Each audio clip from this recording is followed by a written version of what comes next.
Shalom, salam dalam damai sejahtera Tuhan Yesus Kristus untuk rekan-rekan sekalian. Renungan pada saat ini saya beri judul Di Kayu Salib. Firman Tuhan diambil dari Lukas 23 ayat 32 sampai dengan 43. Mari kita buka firman Tuhan ke Lukas 23 ayat 32 sampai dengan 43. Saya membagi renungan ini dalam 6 bagian. Yang pertama, di kayu salib ada penghinaan.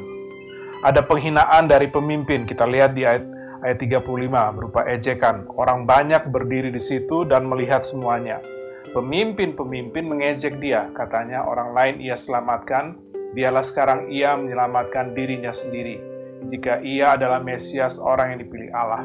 Kemudian ada penghinaan dari prajurit atau olokan. Ayat 36, 30-38. Juga prajurit-prajurit mengolok-olokkan dia. Mereka mengunjukkan anggur asam kepadanya dan berkata, jika engkau adalah raja orang Yahudi, selamatkanlah dirimu.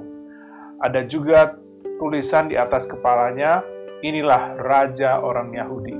Kemudian juga ada penghinaan dari penjahat atau hujatan. Ayat 39 dikatakan seorang dari penjahat yang digantung itu menghujat dia, katanya, bukankah engkau adalah Kristus? Selamatkanlah dirimu dan kami.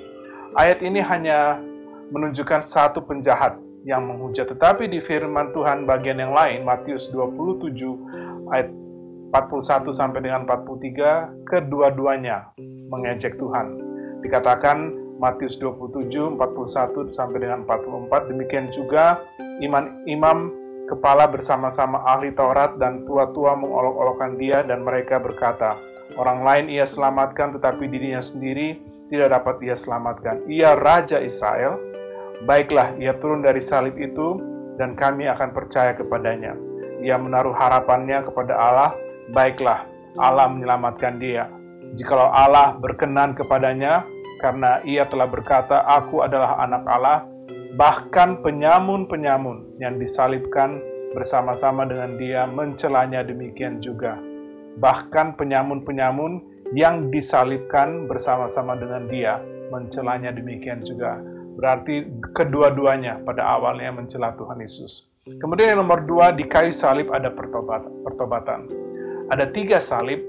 Yang pertama di tengah salib Tuhan Yesus. Kemudian yang kedua di sebelah kanan salib yang menerima Tuhan Yesus, dan yang ketiga salib yang menolak Tuhan Yesus.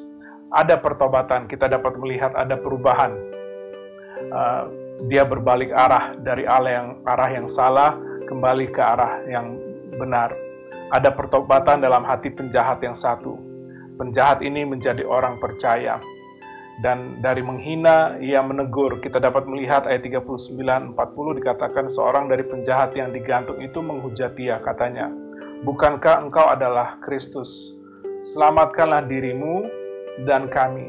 Tetapi yang seorang menegur dia. Jadi ada perubahan. Pertanyaannya, apa yang membawa pertobatan bagi penjahat ini?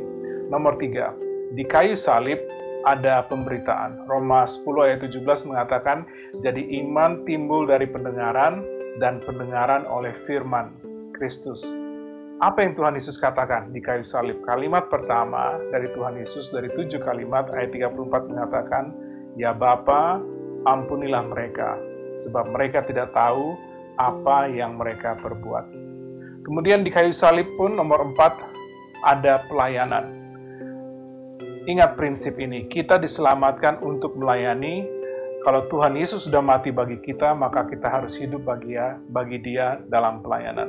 Pelayanan yang dilakukan oleh penjahat yang bertobat ialah pelayanan membela Tuhan Yesus. Kita dapat lihat di ayat 40 sampai dengan 41. Tetapi yang seorang menegur dia, katanya, tidakkah engkau takut juga tidak kepada Allah, sedang engkau menerima hukuman yang sama? Kita memang selayaknya dihukum, sebab kita menerima balasan yang setimpal dengan perbuatan kita. Tetapi orang ini tidak berbuat sesuatu yang salah. Jadi dari pertobatan, penjahat yang bertobat ini melayani Tuhan dengan membela Tuhan Yesus. Kemudian yang kelima, di kayu salib ada permohonan, ada doa, ada permintaan. Ayat 42 dikatakan, Lalu ia berkata, Yesus, ingatlah akan aku apabila engkau datang sebagai Raja. Ini menunjukkan suatu iman yang luar biasa. Orang yang disalib pasti mati. Penjahat ini tidak hanya percaya bahwa Tuhan Yesus akan bangkit, tetapi Tuhan Yesus akan datang kembali sebagai Raja. Dan ia katakan, Yesus, ingatlah akan aku apabila engkau datang sebagai Raja. Kemudian yang terakhir, di kayu salib ada penggenapan. Dikatakan ayat 43, kata Yesus kepadanya, Aku berkata kepadamu, sesungguhnya hari ini juga engkau akan ada bersama-sama dengan aku di dalam Firdaus.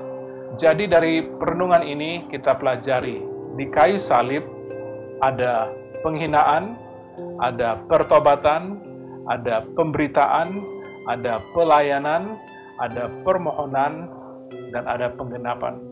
Tuhan Yesus memberkati pemberitaan dan penerapan firman-Nya. Haleluya. Amin.